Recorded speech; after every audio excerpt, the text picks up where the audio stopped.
Hey, good morning. Welcome to the Mortgage Rate Forecast with Scott Criss, your mortgage rates and news. And it's March 9th. Let's get started with the charts. So here's what we're at. Really steep downward trading channel, guys. We saw yesterday. Well, let's get into the numbers. We're trading about 101.30 this morning. Our support's coming in below us at about 101 even. That's down here if you're looking at my mouse.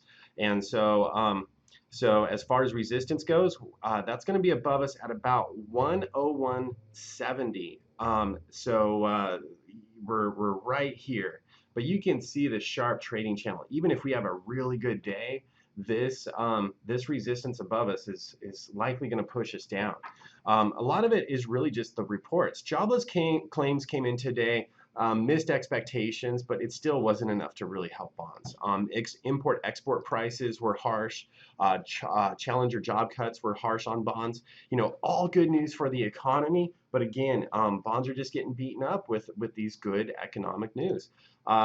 Yesterday, this big gap that you saw was mainly due to the ADP. The ADP came out, and it just further reinforces the Fed rate hike next week. So at any rate, really some bad news for bonds. You know, if you're getting a mortgage right now and you haven't locked in your rate, you know, you may want to play it safe and consider locking. To kind of quantify where we're at, we're currently trading at 101.30. Last month our average was about 102.30. That's about $1 difference, right? Now, Freddie Mac reported, and sources down here, that last month the average consumer received a rate of 4.17% and paid half a point to get there. And so you figure if we're trading about $1 worse, the average consumer to get that same rate, you know, may be paying as much as a point and a half. So we were trading at 102.30, now we're at 101.30. That's $1 difference. If the average consumer was paying half a point plus $1 is $1.50. And so that same rate may cost consumers closer to $1.50 now. So anyway, you know, some pretty bad news all in all, and we just got to be careful about the trading channel. It's a nasty one, guys. As far as analyst outlook, it's pretty inconsistent on the short term. We have one analyst that's pretty neutral, one analyst that's, you know, very bearish. And so you know, it kind of goes with the charts. As far as long term, both of them are consistently bearish. So not a really healthy outlook for bonds right now. So, you know, be careful. Be careful.